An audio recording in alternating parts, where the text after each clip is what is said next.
کھلتے ہیں آج دروازے کبھی بولتا ہے اور ساری دنیا انہیں بہشتی دروازے مان لے، اہل حدیث انہیں بہشتی دروازہ اور نہیں مان سکتے، اور بہشتی دروازہ محمد مصطفیٰ کے علاوہ کوئی اور کھلا ہی نہیں سکتا۔ دو تین مقام ہے، ویسے حقیقت تو یہ ہے کہ الحمدللہ سے لے کے والناس تک جتنا بھی اللہ کا قرآن ہے وہ نبی کریم صلی اللہ علیہ وسلم کی سیرت کا عملی بیان ہے۔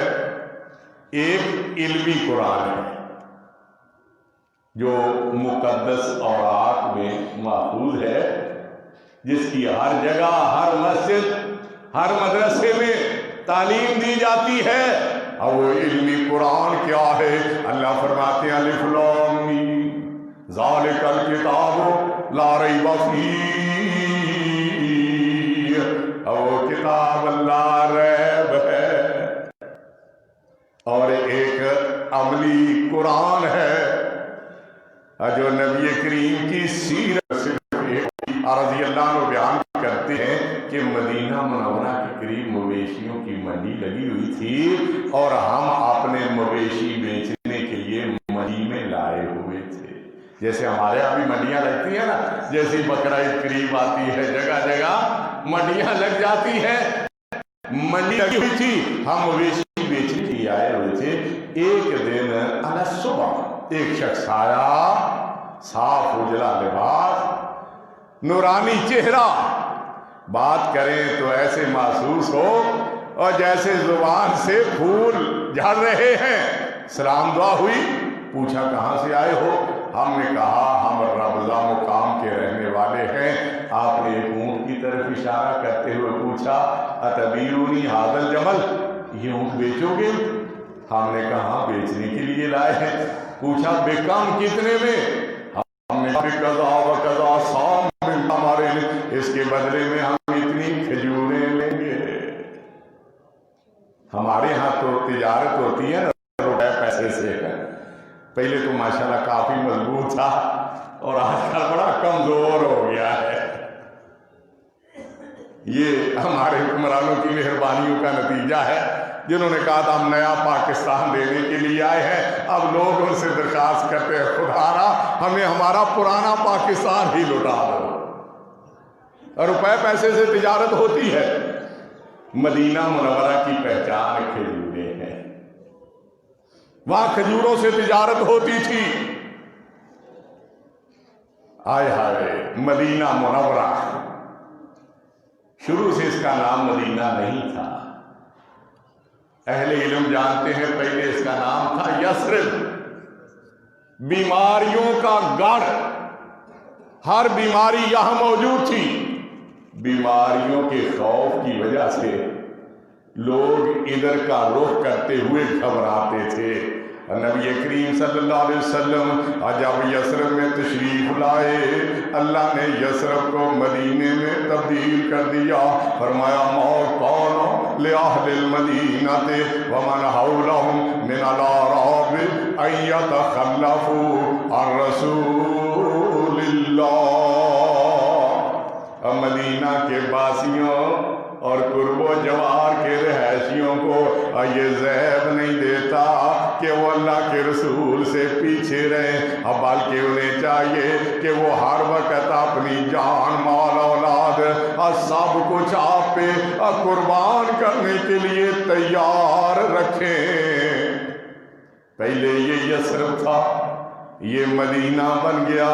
پہلے لوگ ادھر آتے ہوئے گھبراتے تھے، اور ہر شخص کی یہ خواہش ہے کہ میں مدینے کو دیکھوں، مشرق ہو یا مغرب، شمال ہو یا جنوب، عرب ہو یا عجم، ہر جگہ کے پاسوں کے دل میں ہر شخص کی یہی خواہش ہے الہی دکھا دے ہمیں وہ مدینہ کیسی بستی ہے جہاں پہ رات دن مولا تیری رحمت برستی ہے۔ اور کیوں نہ یہ وہی خواہش کرے مدینہ منورہ میں ایک ایسا مقام ہے جو بظاہر تو زمین کا حصہ لگتا ہے لیکن حقیقت میں وہ ارض جنت کا ٹکڑا ہے. ما بین بیتی و منبری روضۃ من ریاض الجنہ، اور میرے گھر اور منبر کے درمیان والا حصہ جنت کے باغوں میں سے ایک باغیچہ ہے. منبر وہ مقام جہاں آپ اللہ کا پیغام پہنچایا کرتے، اور بیت وہ مقام جہاں آپ آرام فرمایا کرتے، جہاں آپ نے شب و روز گزارے، جہاں آپ نے داعی اجل کو لبیک کہا، جہاں آپ کی تدفین ہوئی، جہاں آپ محو استراحت ہیں، اور جہاں سے آپ حشر والے دن اٹھیں گے حوض کوثر پہ جلوہ افروز ہوں گے، اور جام کوثر بھر بھر کے اپنے امتیوں کو پلائیں گے، اور پھر مقام محمود پہ فائز ہوں گے، اور امت کے حق میں شفاعت کریں گے. میرے اور آپ جیسے گنہگاروں کے لیے بخشش کی راہ ہموار ہوگی. کسی نے اسی مقام کا تذکرہ کرتے ہوئے اما عائشہ رضی اللہ عنہا کو خراج عقیدت پیش کیا. کہتے ہیں تیرا حجرہ امین خاص ہے ذات رسالت کا، عرض پہ یہ ٹکڑا ہے باغ جنت کا، اور اسی میں رحمت للعالمین رہتے تھے رہتے ہیں. تیرا حجرہ ہے جسے گنبد خضرا بھی کہتے ہیں، اور اسی در رحمت سے شفاعت کی ابتدا ہوگی، جس سے امتوں پہ مغفرت کی انتہا ہوگی. مدینہ منورہ میں تجارت کھجوروں کے بدلے ہوتی تھی. کہنے لگے اس کے بدلے میں اتنی کھجوریں لیں گے. اس نے اس قیمت میں کمی کرانے کا مطالبہ کرنے کی بجائے کہا لاؤ اونٹ میرے حوالے کرو. ہم نے نکیل اس کے ہاتھ میں دی اور وہ لے کے چلتا بنا. ہم اسے دیکھنے میں ایسے مبہوت ہوئے کہ ہم میں سے کسی کو خیال ہی نہ رہا کہ درخواست کریں کہ اس کا قیمت تو ہمیں دے جائے. جب وہ نگاہوں سے اوجھل ہو گیا ہم ایک دوسرے سے پوچھنے لگے کیا تم اسے پہچانتے ہو؟ سارے کہتے ہیں لا نہیں جانتے. کسی کو اس کے نام کا پتہ ہے؟ لا کچھ پتہ نہیں. کہاں کے رہنے والے ہیں؟ لا اور کچھ پتہ نہیں. کہتے ہیں ہم ایک دوسرے کو لعن طعن کرنے لگے کہ کیسے تاجر ہو. ایک اجنبی آیا اس نے اونٹ کی قیمت پوچھی اور تم نے قیمت لیے بغیر اور اونٹ اس کے حوالے کیا اور وہ اونٹ کو لے کے چلتا بنا. کہتے ہم پریشان تھے. ہمارے قبیلے میں سے ہمارے اس قافلے میں ایک معمر خاتون بھی تھی.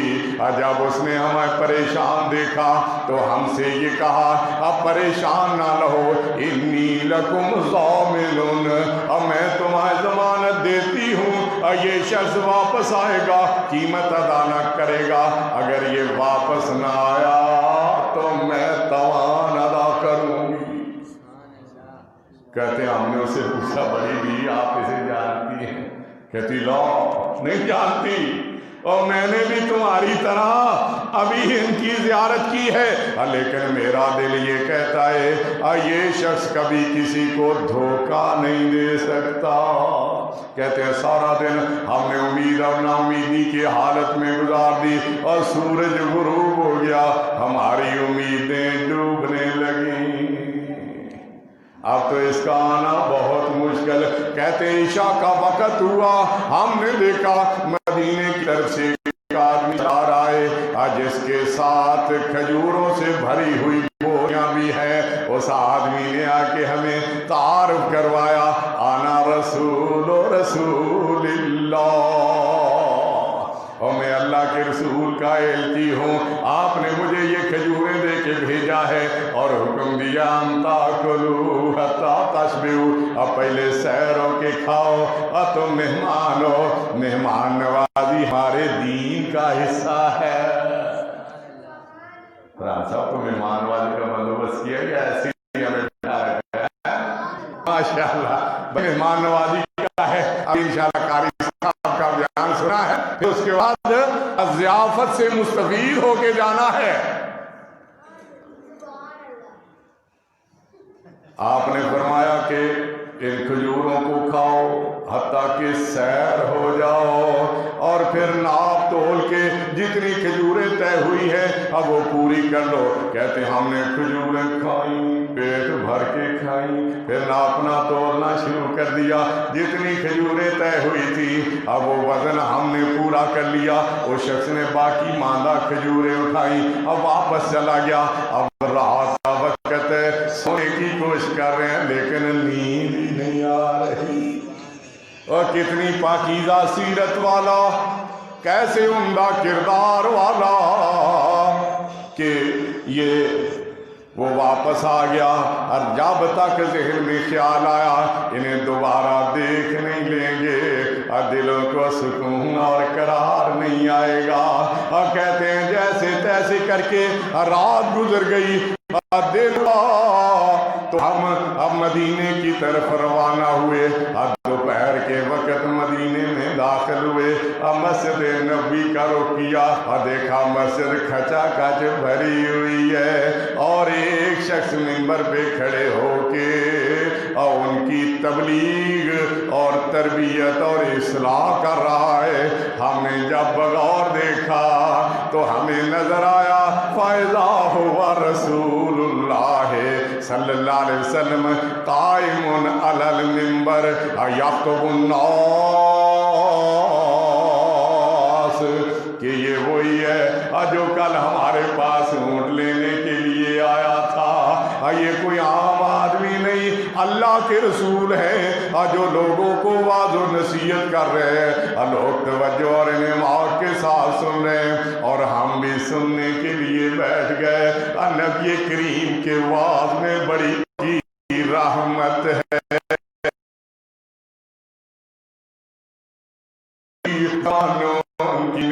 اس کی بشیری، اللہ نے یہی فرمایا ہے یا ایھا النبی انا ارسلناک شاہدا ومبشرا ونذیرا وداعیا الی اللہ باذنہ وسراجا منیرا۔ جہانوں کی رحمت ہے اس کی نذیری، زمانوں کی نعمت ہے اس کی بشیری، جہاں پاک ہوا ظلمتوں سے سراپا، اب وہ بدر دجائی سراج منیری۔ نماز مکمل ہوئی، کہتے ہیں آپ کی خدمت میں حاضر ہوئے اور سارے بے ساختہ پکار اٹھے، نشہد ان لا الہ الا اللہ و نشہد ان محمدن عبدہ و رسولہ، ہم گواہی دیتے ہیں اللہ کے سوا کوئی عبادت کے لائق نہیں، ہم گواہی دیتے ہیں کہ محمد صلی اللہ علیہ وسلم اللہ کے بندے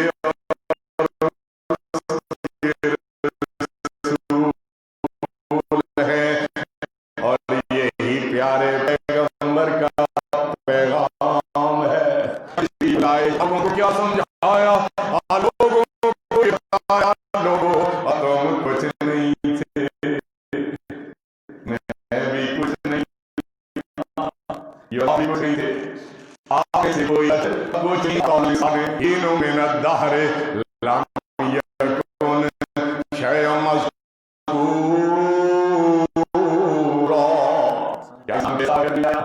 کچھ نہیں تھا، اللہ نے بہت کچھ بنا دیا۔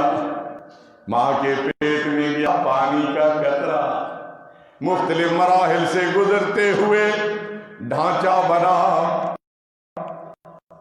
دروازے کی جگہ منہ لگا دیا گیا، کھڑکیوں کی آنگنوں میں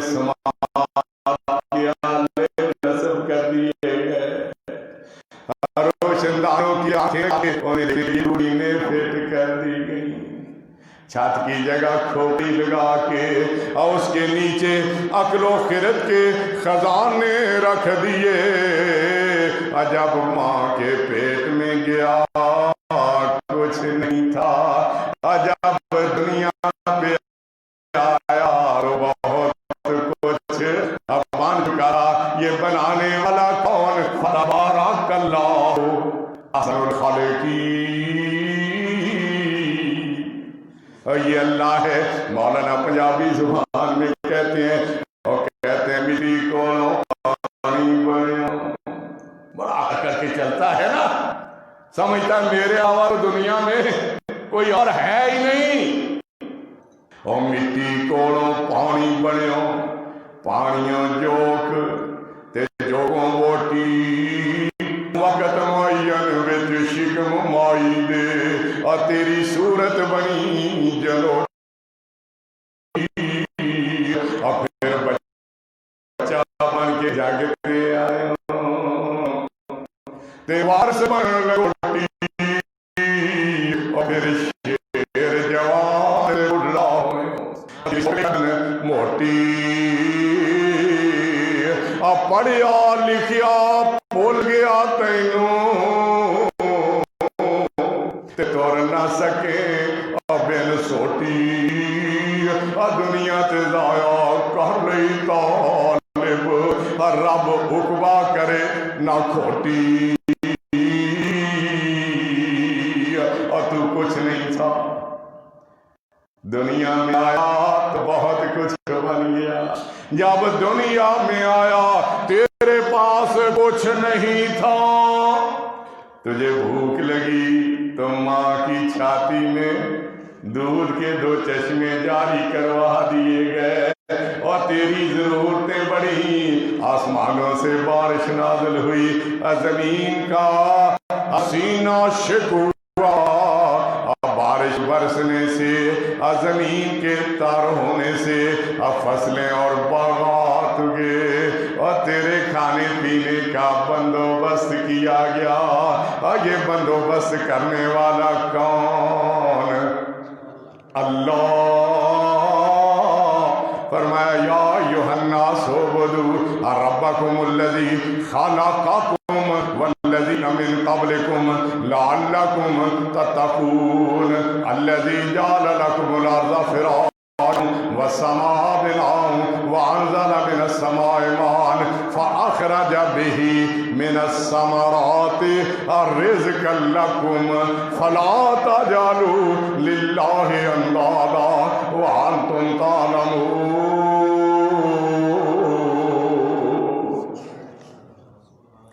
اے لوگو، اس رب کی عبادت کرو جس نے تمہیں پیدا کیا، تم سے پہلے لوگوں کو پیدا کیا تاکہ تم متقی اور پرہیزگار بن جاؤ، اور اس رب کی عبادت کرو اور جس نے تمہارے لیے زمین کو فرش بنایا، آسمان کو چھت بنایا، آسمان سے بارش نازل کر کے اور تمہارے لیے پھلوں کے رزق کا بندوبست کیا۔ جب جانتے ہو کہ یہ سب کچھ کرنے والا وہ اکیلا، تو عبادت میں کسی اور کو شریک کیوں ٹھہراتے؟ دنیا کی ابتدا سے یہ پریشانی رہی ہے کہ وہ اپنے رب کو پہچان نہیں سکی۔ جتنی بھی قومیں ہیں نا، کسی نے بھی رب کا انکار نہیں کیا، لیکن رب کو کما حقہ پہچان نہیں سکی، بس یہی سوچتی رہی۔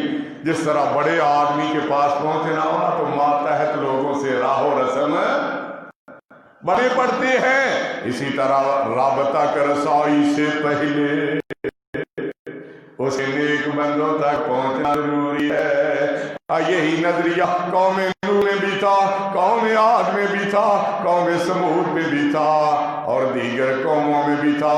قوم قریش بھی اسی نظریے کی عامل تھی۔ وہ اللہ کے نیک بندوں لات منات عزا اور حبل کے بارے میں یہی کہا کرتے تھے، ہؤلاء شفعاء